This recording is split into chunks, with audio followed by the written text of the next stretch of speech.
Hello, my name is John Webster, Director of Instruction for the Breakers here in Palm Beach, Florida. We're here in our Learning Center where we have all the state-of-the-art equipment necessary for swing analysis. We've got our video equipment, we've got our club fitting equipment, and we've got launch monitors. Now these are fantastic for swing analysis, but they're really just part of the puzzle. What we teach here is total package golf. And when I talk about total package golf, I'm talking about the long game, short game, club fitting, fitness, your mental game, and then scoring. Now all these combined make up your total package. But here today we're going to talk about two components. We're going to talk a little bit about the mental game, and we're going to talk a little bit about shot making. And when I talk about shot making, we're going to talk about moving the ball a little bit from left to right and moving the ball a little bit from right to left. There's going to be a couple of times when you're going to want these shots. Now for any of you slicers out there, or for anybody who tends to hook the ball, take note. Some of these tips are going to help you, and you can take some of these to the driving range as well. Come with me as we go out to the 18th hole here at the Breakers Ocean course and try to help you with your swing. Alright, we're here on the 18th fairway of the Breakers Ocean course, and we're going to learn how to move the ball a little bit side to side. In this case today, I'm looking at the 18th green, and I've got a pin that's tucked front right, just over a bunker. Now this shot's going to require a soft landing. So to hit this ball to the front right corner, I'm going to have to do a couple things in my setup to guarantee a slight fade. Now the first thing I'm going to do is take a little bit more club. Here I've chosen a 6-iron, and I'm going to open the club just slightly. And that's going to make the club just a little bit weaker. Now in my setup, I want to put the ball a little bit forward of center, a little closer to my left foot. This way, as I turn through the shot, I've got a better chance of swinging to the left to put a little cut spin on the ball. Also in my setup, as I align myself to the target, my club face is a couple degrees open.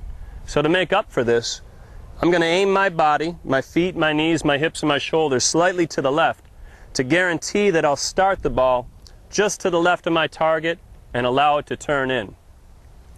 Now the club face is a little open at the start, and for a fade, I may want to feel a little extra grip pressure in my left hand just to help guarantee that the club face doesn't turn over.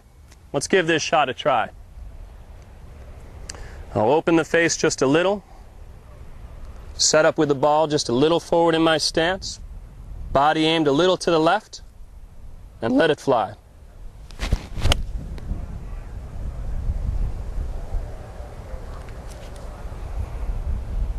Just about a 10-yard fade there, which is just fine for a front right pin. Now if I want to turn the ball a little bit from right to left and hit it the exact same distance, well I can't use the 6-iron. I'm going to have to go to a slightly weaker club because I'm going to close the face to make it a little stronger. So in this case, we'll take a 7-iron, turn the club face just slightly closed. This should help bring the ball a little bit to the left, and it's going to be ideal for a back left pin. I want this ball to hit the green and release and roll a little bit rather than stopping quick. Now if I have the face closed just slightly, I want to do the opposite of a fade. I'm going to place the ball, instead of forward in my stance, I'm going to place it back just slightly closer towards the middle of my stance. And for my alignment, I'm going to make sure that I aim myself just a little bit to the right of my target line to guarantee that I start it to the right and allow my swing path and the club face to turn it back to the left. Now remember this, if I want the club face to turn and close, my grip pressure is going to have to be soft. So make sure your left hand is relaxed. Alright, let's give it a shot. Club face just slightly closed. Ball position just a little back in my stance. Aim my body just a touch to the right and keep the grip pressure soft.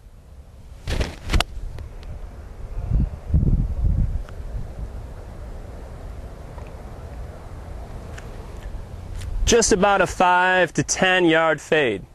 Now this is something that you want to think of as you get to the golf course to work your ball flight, but not just on the golf course. You want to practice it a little bit on the range. Now this particular setup that I have is very helpful. If you tend to hit a draw a little too far from right to left, take a golf club, put it down for your target line along your feet, set yourself up for that fade, which means you're going to open the club face just a little and align your body to the left. Now you'll also notice that I put a little something out in front of myself here. I put a little alignment stick dead out in front. This way I have some sort of alignment tool to start the ball to the left of that target. Hit a few shots with this with a little extra grip pressure, and you should find that it starts to turn a little left to right. Now the draw can be a little bit trickier. A common swing fault is a little bit of a slice or a fade. For those of you who really fight the fade or slice, I'm going to give you one little additional tip.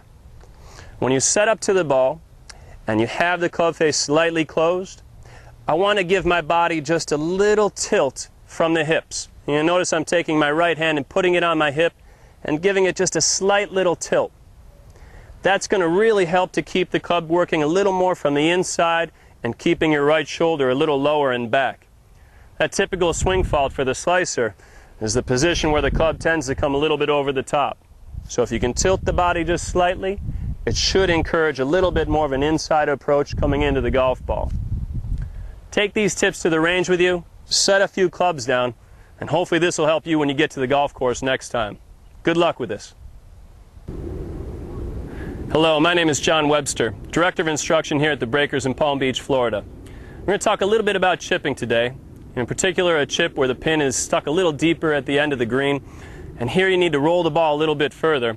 So for this shot, we're not going to use a sand wedge or a pitching wedge. We're going to use a little stronger club. I've got a 7-iron in my hands today.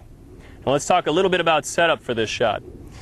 As I step into it, I want to set the club up a little taller, similar to how my putter would set up. And I even like to hold it with my putting grip. From this position, it takes a little bit of my hands out and keeps my wrists quiet as I move them side to side.